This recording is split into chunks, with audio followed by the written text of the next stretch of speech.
So welcome to Shukla study point. आप सभी का स्वागत है आपके अपने YouTube channel Shukla study point में। मैं शिवम शुक्ला आप सभी दोस्तों का हार्दिक स्वागत करता हूं। तो लगातार जैसा कि आपको पता होगा बहुत दिनों से आपकी क्लासेस नहीं चल रही थी, लगभग 5-6 दिन हो चुके हैं और आपकी क्लासेस नहीं चली हैं प्रॉपर तरीके से। तो इसी श्रृंखला में थोड़ा सा काम आ गया था, इसलिए भागवत थी तो उसी में बिजी थे, तो इसीलिए आपकी क्लासेस नहीं हो पाई हैं। लेकिन फिर से अब आपकी क्लासेस प्रारंभ करने का प्रयास रहेगा। तो आज के वीडियो के अंतर्गत मैं हाजिर हूँ मेरे प्यारे दोस्तों, पॉलिटिकल साइंस के बारे में चर्चा करेंगे। Political science BA first year की जो क्लास आपकी रात 9 बजे होती थी, वही क्लास आपके सामने लेकर के प्रस्तुत हूँ। आप सभी का स्वागत है, आपके अपने YouTube channel Shukla study point में। रात के 9 बजे हैं और आप सभी का बहुत बहुत अभिनंदन है, बहुत बहुत स्वागत है मेरे प्यारे दोस्तों। ओके, और हम बात करेंगे आज की वीडियो के अंतर्गत उसके आगे वाले लेसन के बारे में, अर्थात जो है चैप्टर के बारे में हम बात कर लेंगे। आज हमने इससे पहले वाला जो वीडियो है उसमें हमने क्या चर्चा कर लिया था, उसमें हमने ऑलरेडी डिस्कस कर लिया है किसके बारे में। तो हमने डिस्कस कर लिया उसमें कि जो इतिहास के साथ राजनीति शास्त्र का संबंध है वह कैसा है और क्या अंतर है, उसको हमने जान लिया था। अब उसके आगे थोड़ा सा हम समझेंगे और जानेंगे कि आखिरकार राजनीति शास्त्र का आखिरकार और भी जो अन्य सामाजिक विज्ञान है उनके साथ क्या संबंध है, अर्थात राजनीति विज्ञान का जो संबंध है अर्थशास्त्र से वह कैसा है उसको देखेंगे। उसके बाद में इतिहास उससे भूगोल से कैसा है उसको देखेंगे। उसके बाद में समाजशास्त्र से भी देख लेंगे कैसा संबंध है, ठीक है। तो उसके बाद में ये आपका चैप्टर खत्म हो जाएगा। जो आपका ये चैप्टर है क्या कि राजनीति शास्त्र का या राजनीति विज्ञान का अन्य सामाजिक विज्ञानों के साथ संबंध। तो ये जो आपका मुद्दा है, ये भी जो इकाई है, ये जो चैप्टर है, इसको हम देख लेंगे। बीए प्रथम सेमेस्टर या फिर आप फर्स्ट ईयर में ही अभी आपके विश्वविद्यालय में लागू है, पेपर 1 उसमें पढ़ाया जाता है। सेमेस्टर 1 की परीक्षा में इंपॉर्टेंट है। ओके, ध्यान रखिए किसमें, सेमेस्टर 1 की परीक्षा के लिए ये मोस्ट इंपॉर्टेंट लेक्चर होगा, या बात ध्यान रखेंगे। तो सेमेस्टर वाइज परीक्षा के जो पहले के जो लेक्चर्स अपलोडेड हैं, चैप्टर 1, चैप्टर 2, चैप्टर 3, ये सब करके, वो सब सेमेस्टर 1 के ही दृष्टि से पढ़ाए गए हैं, नवीनतम पाठ्यक्रम को ध्यान में रखते हुए। अधिकतर विश्वविद्यालय यही फॉलो करते हैं, यह बात ध्यान रखेंगे। और कुछ विश्वविद्यालय जो हैं वो राष्ट्रीय आंदोलन और नेशनल मूवमेंट फॉलो करते हैं, जो कि भारतीय संविधान और जो राष्ट्रीय आंदोलन हुए हैं उनको फॉलो करते हैं, मतलब कि वो फर्स्ट सेमेस्टर में रखा है। तो उसको भी पेपर 2 के अंतर्गत हम देख लेंगे, लेकिन उसको भी मैं जो है आपको करवाऊंगा, तो वो भी आपका हो जाएगा और ये भी हो रहा है। तो जैसा भी आपके यूनिवर्सिटी में हो आप उसको देख लीजिएगा एक बार सिलेबस, और आपको यहाँ पर विधिवत रूप से पढ़ाने का प्रयास किया जा रहा है। आइए बात करते बिना समय गंवाए हम किसके बारे में। तो बिना समय गंवाए हम बात कर लेते हैं मेरे प्यारे दोस्तों पॉलिटिकल साइंस अर्थात राजनीति विज्ञान की। किसके, political science. Okay, political science, okay, SCIENC। तो पॉलिटिकल साइंस के बारे में हम बात करेंगे। और पॉलिटिकल साइंस चूंकि होगा किसका भाई, तो होगा ये एक्चुअली, एक मिनट रुकिएगा, ये तो बह रहा है सर। पॉलिटिकल साइंस जो होगा आपका किसका होगा, बीए, किसका होगा भाई, बीए फर्स्ट सेमेस्टर बोल लीजिए आप, ठीक है।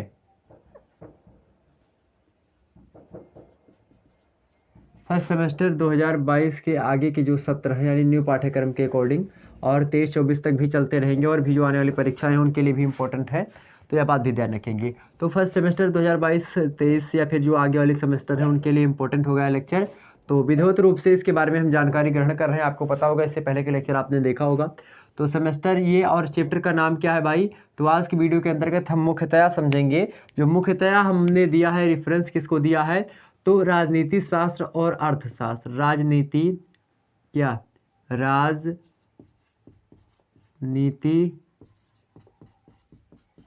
शास्त्र एवं अर्थशास्त्र। ओके, तो राजनीति शास्त्र और अर्थशास्त्र के बीच में संबंध क्या है और इन दोनों के बीच में क्या अंतर है, इसको देख लेंगे। क्योंकि एग्जाम्स में आपसे प्रश्न चाहे आपसे लिखित फॉर्म में पूछे, चाहे आपकी परीक्षा लिखित हो, वैसे लिखित और जो है रिटर्न और बहुविकल्पीय पैटर्न दोनों हो सकता है आपकी परीक्षा हो, तो किसी भी माध्यम से आपकी परीक्षा होगी, डोंट मैटर, कोई चिंता करने की आवश्यकता नहीं है। बस आप मेरे द्वारा जो पढ़ाए गए व्याख्यान है, जो मेरे द्वारा लिए गए जो लेक्चर्स हैं, इनको अगर आप फॉलो करते रहेंगे तो काफ़ी बेनिफिट्स आपको मिलेगा। और साथ ही साथ आपके यूनिवर्सिटी संबंधी जो सीरीज वगैरह आती है उनको भी ले लीजिएगा, वो भी आपके लिए हेल्पफुल होंगी, तो उसको भी देख लीजिएगा। हालांकि यहाँ पर देखते हैं पॉलिटिकल साइंस का क्या संबंध है अर्थशास्त्र से। चूंकि एक बात यहाँ पर मैं क्लियर कर दूँ, एक बात यहाँ पर आप ये क्लियर सपाट रूप से समझिए कि इसमें देखिए ये जो राजनीतिक शास्त्र होता है, राजनीतिक शास्त्र में क्या होता है, अर्थशास्त्र जो होता है, अर्थशास्त्र सबसे पहले समझिए, जो अर्थशास्त्र होता है यह किससे संबंध रखता है, ये वस्तुओं से संबंध रखता है। वस्तुओं से, वस्तुओं की क्या कीमत होंगी, वस्तुओं की क्या कीमत होंगी, और वस्तुओं पर डायरेक्टली मतलब इसमें मुख्यतः क्या किसकी होती है, वस्तुओं की होती है। क्योंकि यहाँ पर वस्तुओं का क्या किया जाएगा, आयात निर्यात किया जाएगा। वस्तुओं को कैसे अपने जीवन में हमको उतारना, जैसे ये हमारे पास जो भी मान लीजिए मार्कर है तो इसका उपयोग हमको किस फॉर्म में करना है, और इस मार्कर की कीमत क्या है, वो हमको यहाँ पर मार्कर कहाँ से आता है और कितनी कीमत में आता है, कहाँ को बेचेंगे, मतलब कितना बेनिफिट होगा, कितनी प्रॉफिट होनी चाहिए, या फिर मार्केट वैल्यू, या इसी प्रकार से इसके बारे में हम ये क्या है, ये एक चीज़ है और इस चीज़ या अर्थात वस्तु के बारे में हम अध्ययन कर रहे हैं। तो उस अर्थशास्त्र वस्तु के बारे में अध्ययन करता है। जबकि जो वस्तुएं, ऐसी वस्तुएं जो कि किससे जुड़ी हुई होती हैं, मनुष्य से जुड़ी हुई होती हैं और मनुष्य के क्रियाकलापों से जुड़ी हुई होती हैं। मनुष्य और मनुष्य के क्रियाकलापों से जो जुड़ी हुई वस्तुएं होती हैं, मनुष्य ही बोल लीजिए, मनुष्य को पर्टिकुलर ध्यान में रखते हुए और उनकी जो क्रियाकलाप हैं उनको ध्यान में मतलब उनको दृष्टिगत रखते हुए जो वस्तुएं रखी जाती हैं उनका कीमत निर्धारण करना क्या कहलाता है, अर्थशास्त्र। और चूंकि अर्थशास्त्र वस्तुओं के कीमत निर्धारण और साथ ही साथ उसके आयात निर्यात, या फिर वो वस्तु कैसे उत्पादित की जाती है, उसका वितरण कहाँ कहाँ पर है, कितने मात्रा में कहाँ पर पाई जाती है, उसको उगाने के लिए या फिर उसको करने के लिए किन किन तत्वों की, किन किन साधनों की, किन किन परिस्थितियों की आवश्यकता होती है, ये समस्त बातें जो होती है अर्थशास्त्र में अध्ययन करवाई जाती है। लेकिन यहाँ पर समझने वाली बात ये होगी, मैंने यहाँ पर इसको क्यों बताया, मैंने यहाँ पर इसको इसलिए बताया मेरे भाई, क्योंकि अर्थशास्त्र जिन वस्तुओं के बारे में अध्ययन आपको करवाता है वो कहीं ना कहीं पे मनुष्य से जुड़ी हुई होती है, मनुष्य के क्रियाकलापों से जुड़ी हुई होती हैं। इसीलिए और मनुष्य के क्रियाकलाप जो होते हैं, मनुष्य चूंकि एक राजनीतिक प्राणी है, अरस्तु महोदय ने कहा था, अरस्तु इनका जो है अंग्रेजी में अरिस्टोटल कहा जाता है इनको, इन्होंने कहा था मनुष्य क्या है भाई, मनुष्य एक राजनीतिक प्राणी है। एक इस बात पर मनुष्य एक कैसा है, मनुष्य एक राजनीतिक प्राणी भी है। कैसा प्राणी है, राजनैतिक प्राणी है। ओके, राजनैतिक प्राणी है। शुरुआत की क्लास में हमने सबसे पहली परिभाषा यही आपको बताई होगी कि जो है man is a political animal. हमने शुरुआत की परिभाषा बताई थी अकॉर्डिंग टू अरस्तु महोदय ने कहा कि मनुष्य जो होता है एक राजनीतिक प्राणी होता है, और जब मनुष्य एक राजनीतिक प्राणी होता है, आखिर मनुष्य के जो क्रियाकलाप हैं वो राजनीतिक क्रियाकलाप होते हैं, तो मनुष्य का एक पक्ष राजनीति का भी होता है। ऐसा नहीं कि समस्त का पूरा मनुष्य ही जो है प्रकार से जो है वो हो गया, क्योंकि राजनीतिक जो क्रियाकलाप होते हैं वो मनुष्य जीवन के एक हिस्सा होते हैं। हालांकि आर्थिक क्रियाकलाप भी मनुष्य के होते हैं, लेकिन जो आर्थिक क्रियाकलाप होते हैं वह कहीं ना कहीं पे राजनीतिक क्रियाकलापों से ही जुड़े हुए होते हैं। कैसे, एक मिनट इसको समझिए। और जो मनुष्य के जो क्रियाकलाप हैं ये कहीं ना कहीं पे किसके हैं, ये पॉलिटिकल अर्थात राजनीति के हैं। अब कैसे इसको अभी समझाते हैं, ये राजनीतिक है। ओके, तो मनुष्य के जो राजनीतिक क्रियाकलाप हैं उनको हैंडल, जैसे मान लेते हैं एक नेता है, एक मिनट समझिए, पहले इसको समझ लीजिए ओरली, उसके बाद में भी विद्वानों के द्वारा जो बताया है विद्वानों ने उसको समझ लेते हैं। एक नेता है, तो नेता ही क्या करता है, नेता क्या करेगा, वही मंत्री बनेगा। नेता क्या होगा, मान लेते हैं नेता जो हुआ वो मंत्री बन गया। अब मंत्री बनने के बाद में किसी विभाग का मंत्री मान लेते बन गया। अब चूंकि जो यहाँ पर जो आर्थिक विकास मंत्री होगा, जो अर्थशास्त्र को हैंडल करेगा, या फिर जो भी मंत्री होगा, जो आर्थिक मंत्री होगा, जो है कृषि मंत्री होगा, तो कृषि भी एक आर्थिक जो है परिदृश्य है, आर्थिक घटना ही है, आर्थिक जो है चीज़ों में ही आती है कृषि वगैरह। तो मान लेते कोई विदेश व्यापार मंत्री है या फिर कोई अलग प्रकार के जो मंत्री है वो कहीं ना कहीं पे नेता हैं।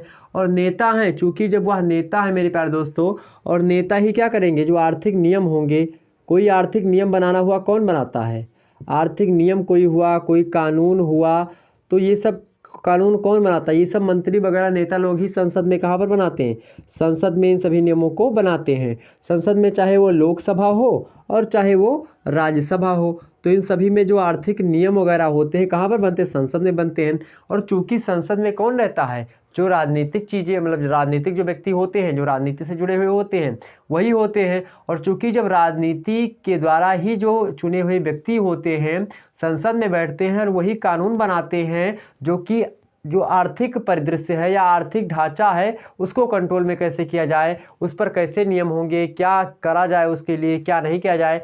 सरकार हर एक प्रकार से आर्थिक नियमों को जो है संचालित करती है। तो यहाँ पर ये समझ लेना आवश्यक है कि कहीं ना कहीं पे दोनों एक दूसरे से क्या हुए हैं, जुड़े हुए हैं।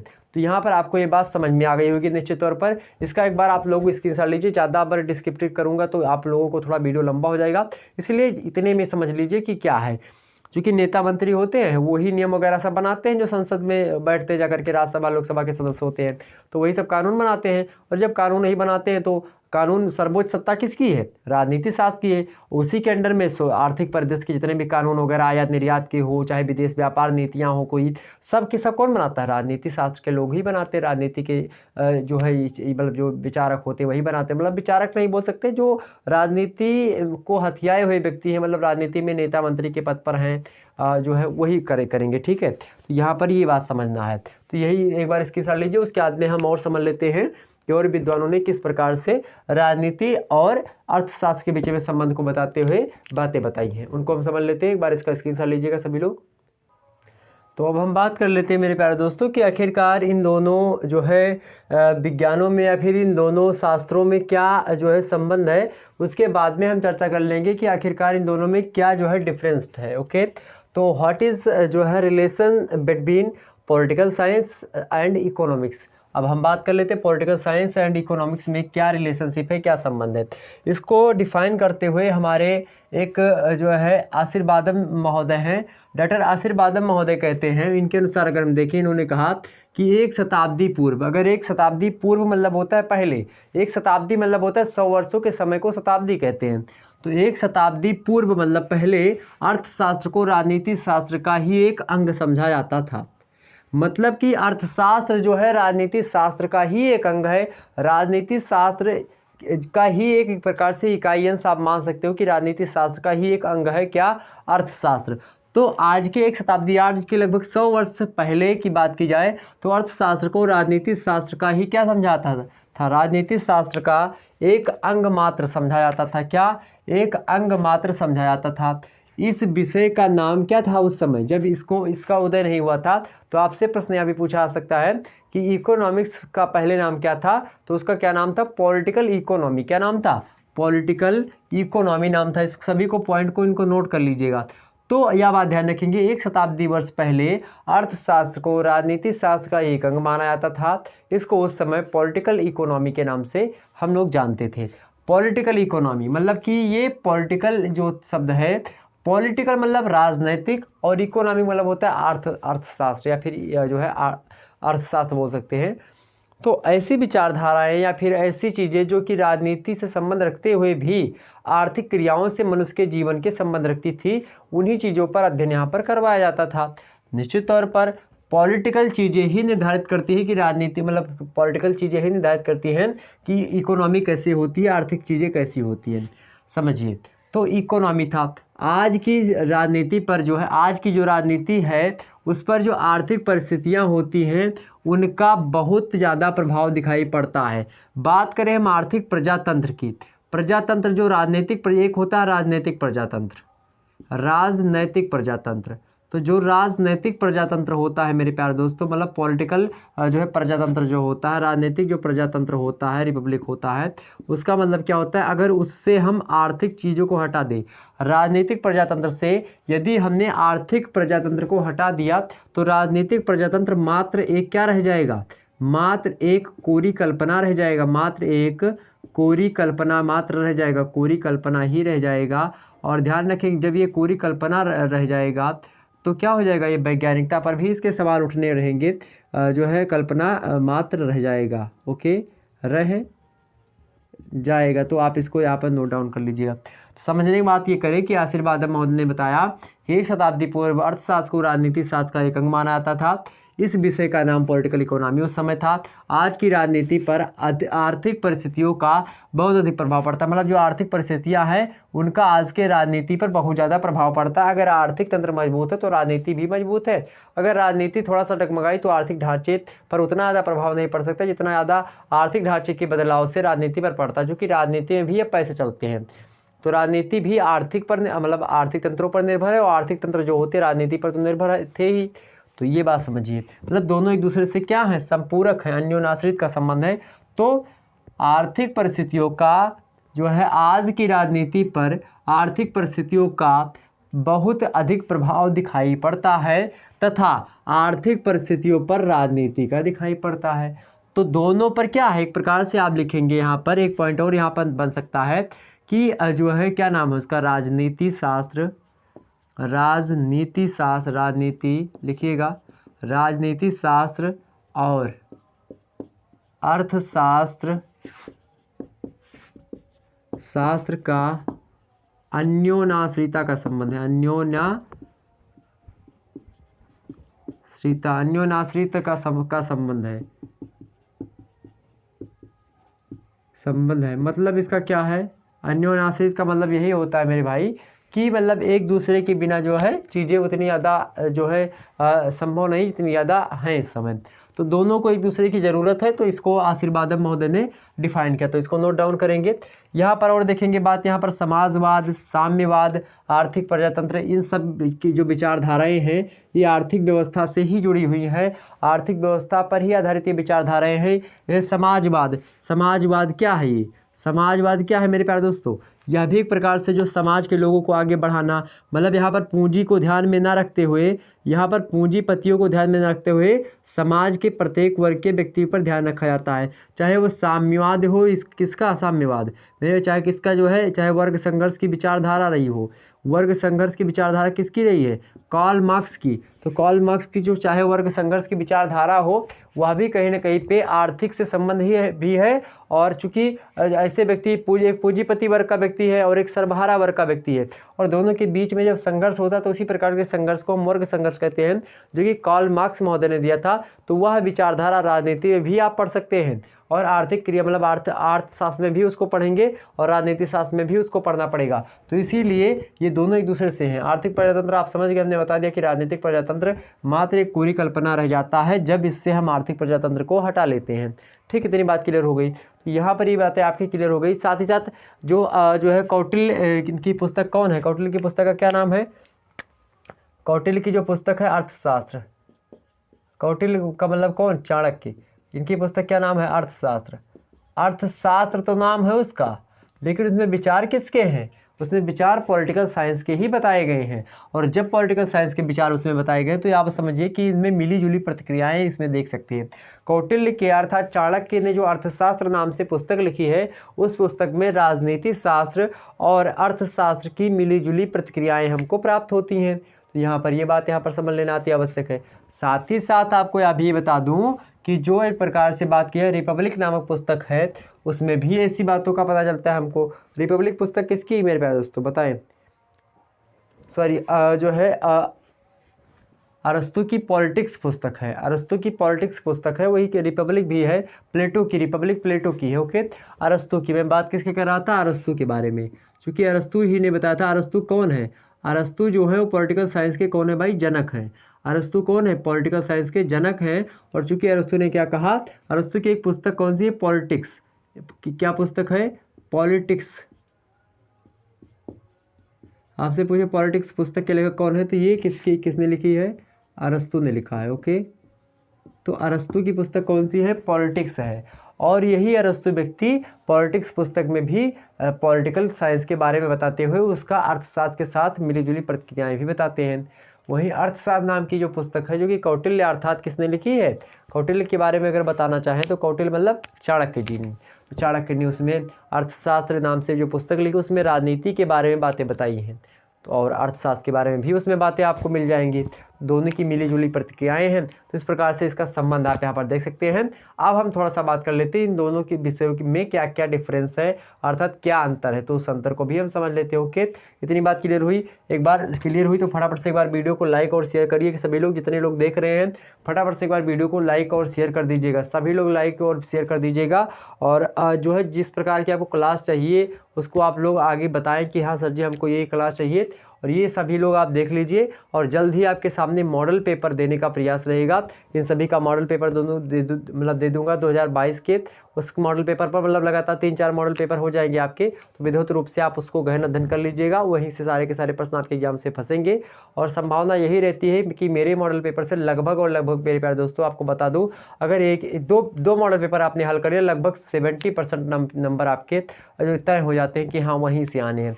मतलब अगर आपने तैयार पूरा का पूरा क्वेश्चन कर लिया अच्छे तरीके से, तो मतलब आपको अगर लिखने में आप माहिर हैं अच्छे तरीके से, तो आपको अच्छा नंबर देने से कोई नहीं रोक सकता। ओके, अब चलिए हम इनके दोनों के बीच में किसके बारे में बात कर लेते हैं, अंतर के बारे में। ओके, अब हमने संबंध देख लिया, अंतर देख लेते हैं। एक बार इसकी स्क्रीनशॉट लीजिएगा इसका सभी लोग।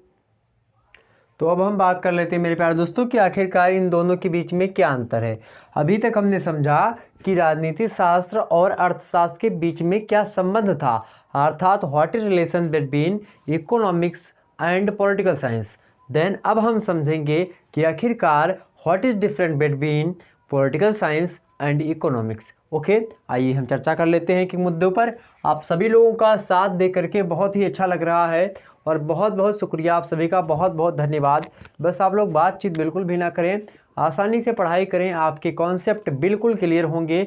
और विश्वास मान के चलिए, अगर एग्जाम से प्रश्न पूछ लिया गया तो आप होंगे विजेता मेरे प्यारे दोस्तों, आप होंगे वह विजेता जो इस प्रश्न को तोड़ करके आएंगे। आप क्रैक करेंगे मेरे प्यारे दोस्तों क्या, उस प्रश्न की हड्डियों को, उसका करेंगे पोस्टमार्टम और उसका अचार बना देंगे मेरे भाई। तो आइए विस्तार से हम इसको देख लेते हैं और पढ़ते हैं। आखिरकार राजनीति शास्त्र और अर्थशास्त्र के बीच में क्या अंतर होता है, इसको समझते हैं हम। इसके पहले हमने क्या समझा, जो हमारे नए छात्र छात्राएं जुड़ रहे हैं उनके लिए बता दूं, इससे पहले हमने बात कर लिया किसके बारे में, इससे पहले हमने बात कर लिया है मेरे भाई इन दोनों के बीच में आखिरकार क्या संबंध होता है उसके बारे में।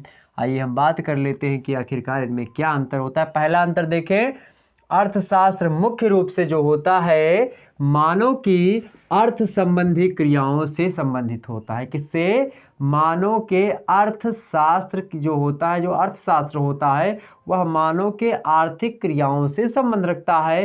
अर्थात आर्थिक क्रियाओं मतलब होता है कि जो अर्थ से संबंधित क्रियाएं हैं, अर्थात जो आपको मुद्रा प्राप्त हो रही है वह किन स्रोतों से प्राप्त हो रही है, कैसे कैसे प्राप्त हो रही है। आप कोई अनाज का सेवन करते हैं तो अनाज कैसे पैदा होता है, यहाँ तक का भी अध्ययन अर्थशास्त्र करता है। और यहाँ तक बात देखिए, अर्थशास्त्र जो होता है ये आप पर डिपेंड नहीं होता, आपकी आर्थिक क्रियाओं का तो अध्ययन करता है, लेकिन मनुष्य को पर्टिकुलर नहीं, मनुष्य के द्वारा उपयोग में लाई गई आर्थिक जो इच्छाएं होती है उसकी पूर्ति के हेतु जो वस्तुओं को मनुष्य प्रयोग में लाता है उनकी साधक होती हैं ये अर्थशास्त्र। ठीक, ध्यान रखेंगे। जबकि पॉलिटिकल साइंस जो व्यक्ति होते हैं उनके विचारों पर आधारित होती हैं, व्यक्ति पर आधारित होती है, यह बात ध्यान रखेंगे। अर्थशास्त्र मुख्य रूप से मानव की अर्थ संबंधी क्रियाओं से संबंधित है, एक लाइन में। दूसरी लाइन, जबकि जो राजनीतिक शास्त्र अर्थात पॉलिटिकल साइंस है अपना, वह मानव की राजनीतिक क्रियाओं से है। अब यह लेक्चर जो है, जो व्यक्ति अर्थशास्त्र लिए होंगे, जो हमारे भाई बंधु या फिर जो हमारे छात्र छात्राएँ या फिर जो हमारे जो भी आप समझ लीजिए जिन लोगों ने अर्थशास्त्र अर्थात इकोनॉमिक्स ले रखा होगा उनके लिए भी इम्पोर्टेंट होगा, क्योंकि उनके लिए उनके भी चैप्टर में आप पढ़ेंगे कि जो है इकोनॉमिक का संबंध जो है अन्य मतलब कि अर्थशास्त्र का संबंध अन्य सामाजिक विज्ञानों के साथ अर्थशास्त्र का संबंध, ये आपका टॉपिक होता है, एक पूरा का पूरा चैप्टर होता है। तो उसमें आप जो है राजनीति के साथ संबंध जो होगा उसमें अगर प्रश्न पूछा जाएगा तो ये लिख देंगे, बड़े आसानी से आपको नंबर मिलेगा। इसी प्रकार से जो हमने इससे पहले इतिहास के विषय में बताया, तो इतिहास वाले में भी इतिहास वाले बच्चे संतुष्ट हो सकते हैं। ठीक, तो अर्थशास्त्र का संबंध मुख्य रूप से मानव की अर्थ संबंधी क्रियाओं से होता है, जबकि राजनीतिक शास्त्र मानव की राजनीतिक क्रियाओं से संबंध रखता है। ठीक, दूसरी बात हो गई, मतलब राजनीतिक जो क्रियाएं होंगी मानव जीवन की उससे राजनीति से संबंध होता है, जो आर्थिक क्रियाएं होती है अर्थ संबंधी क्रियाएं होती हैं उनसे अर्थशास्त्र संबंध रखता है। पहला अंतर। दूसरा अंतर देखो भाई, दूसरा अंतर क्या हो सकता है, दूसरा अंतर यही है कि अर्थशास्त्र का मुख्य विषय पदार्थ या वस्तुएं होती हैं।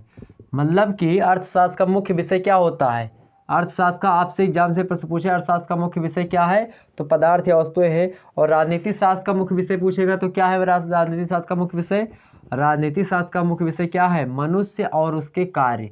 तो मनुष्य और उसके द्वारा जो किए गए कार्य हैं जो कि राजनीति से संबंध रखते हैं वही होता है। ठीक है, क्या उसका अध्ययन करता है आपका राजनीति शास्त्र। जबकि जो आर्थिक क्रियाएं होती हैं उनमें जो वस्तुएं होती हैं जो कि मनुष्य के उपयोग हेतु होती हैं उनका अध्ययन क्या आता है इसके तहत, ठीक है।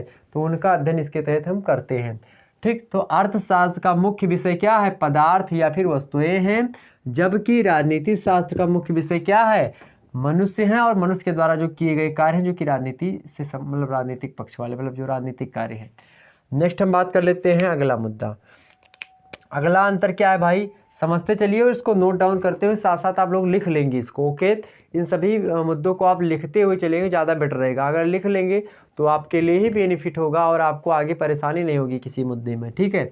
समझते हैं अगला है क्या, अर्थशास्त्र वर्णनात्मक शास्त्र है। क्या है, वर्णनात्मक है, मतलब कि इसका वर्णन क्या आता है। अर्थशास्त्र में जो नियम होते हैं उनका वर्णन करके हम समझ सकते हैं, उनका वर्णन मतलब कि इसकी जो पद्धतियाँ होती है ये वर्णनात्मक पद्धतियों का प्रयोग इसमें अधिक मात्रा में होता है।